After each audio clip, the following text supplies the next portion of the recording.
তারা ইসলাম মানে তারা বেহেশতে যাবে, আর বাকি সবাই যাবে প্রযোগে। এটা কি বিস্তারিত বলবেন? ধন্যবাদ। ভাই, আপনি প্রশ্ন করলেন যারা ইসলাম মানে তারা বেহেশতে যাবে, আর যারা ইসলাম মানে না তারা দোজখে যাবে। তার মানে কি মুসলমানরা সবাই বেহেশতে যাবে আর অমুসলিমরা দোজখে যাবে?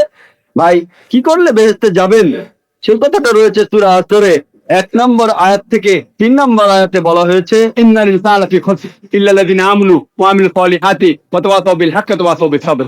মহাকালের শপথ, মানুষ জাতি অবশ্যই ক্ষতিগ্রস্ত তারা বাদে যারা ঈমান আনে, যারা সৎকর্ম করে, যারা মানুষকে সত্যের উপদেশ দেয় অর্থাৎ দাওয়া, আর যারা মানুষকে ধৈর্যের উপদেশ দেয়। কোন মানুষ বেহেশতে যেতে চাইলে তার 4টা জিনিস লাগবে: ঈমান, বিশ্বাস, ইসলামের স্তম্ভগুলির মধ্যে একটা সৎ পথে কাজ, মানুষকে সত্যের উপদেশ দেয়া, আর মানুষকে ধৈর্যের উপদেশ দেয়া। এই 4টা জিনিসের একটাও বাদ গেলে স্বাভাবিক পরিস্থিতিতে আপনি বেহেশতে যেতে পারবেন না। শুধু আপনার নাম আব্দুল্লাহ, মোহাম্মদ, সুলতান বা জাকির হলে আপনি বেহেশতে যেতে পারবেন না। শুধু মুখে মুসলিম দাবি করলে বেহেশতে যাবেন না। আমি আমার লেকচারও বলেছি, পবিত্র কোরআনে সূরা আনকাবুতের 2 নম্বর আয়াতে উল্লেখ করা আছে, আমি ঈমানের যে কথা বললেই, আমি মুমিনের কথা বললেই তোমরা কি মনে করো তোমরা বেহেশতে যেতে পারবে? আল্লাহ তোমাদের অবশ্যই পরীক্ষা করবেন। তাহলে নিজেকে মুসলিম দাবি করলেই আপনি বেহেশতে চলে যাবেন না। যে লোকটা ইসলাম ধর্ম পালন করে, ইসলাম শব্দটা এসেছে আরবি শব্দ সালাম থেকে, যার অর্থ শান্তি। এর আরেকটা অর্থ ঈশ্বরের কাছে নিজের ইচ্ছাকে সমর্পণ করে দেয়া।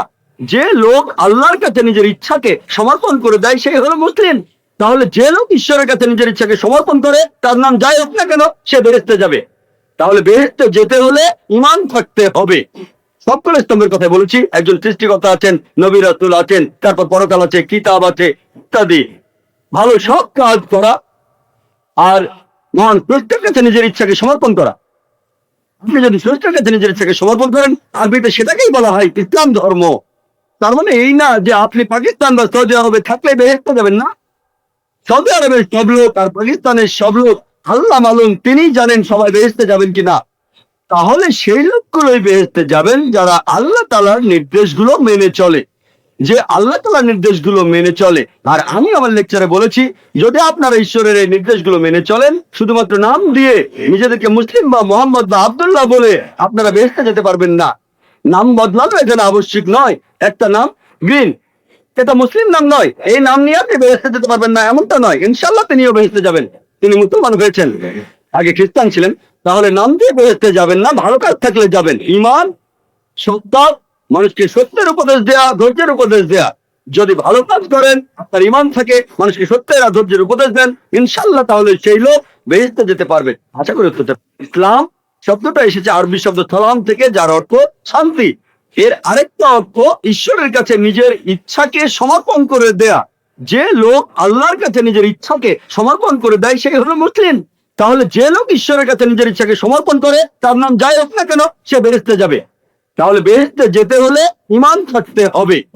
সবগুলো স্তম্ভের কথা বলেছি। একজন সৃষ্টিকর্তা আছেন, নবী রাসূল আছেন, তারপর পরকাল আছে, কিতাব আছে, ইত্যাদি।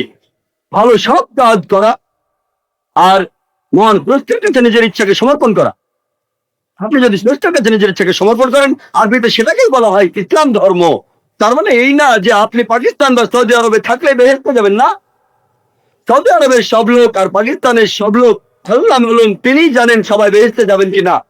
তাহলে সেই লোকগুলোই বেহেশতে যাবেন যারা আল্লাহ তাআলার নির্দেশগুলো মেনে চলে, যে আল্লাহ তাআলার নির্দেশগুলো মেনে চলে। আর আমি আমার লেকচারে বলেছি, যদি আপনারা ঈশ্বরের এই নির্দেশগুলো মেনে চলেন, শুধুমাত্র নাম দিয়ে নিজেদেরকে মুসলিম বা মোহাম্মদ বা আব্দুল্লাহ বলে আপনারা বেহেশতে যেতে পারবেন না। নাম বদলানো এখানে আবশ্যিক নয়। একটা নাম গ্রিন, এটা মুসলিম নাম নয়, এই নাম নিয়ে আপনি বেহেশতে যেতে পারবেন না এমনটা নয়। ইনশাআল্লাহ তিনিও বেহেশতে যাবেন, তিনি মুসলমান হয়েছেন, আগে খ্রিস্টান ছিলেন। তাহলে নাম দিয়ে বেহেশতে যাবেন না, ভালো কাজ থাকলে যাবেন। ঈমান, সৎ কাজ, মানুষকে সত্যের উপদেশ দেয়া, ধৈর্যের উপদেশ দেয়া। যদি ভালো কাজ করেন, আপনার ঈমান থাকে, মানুষকে সত্যের আর ধৈর্যের উপদেশ দেন, ইনশাআল্লাহ তাহলে সেই লোক বেহেশতে যেতে পারবেন। আশা করি উত্তরটা পেয়েছেন।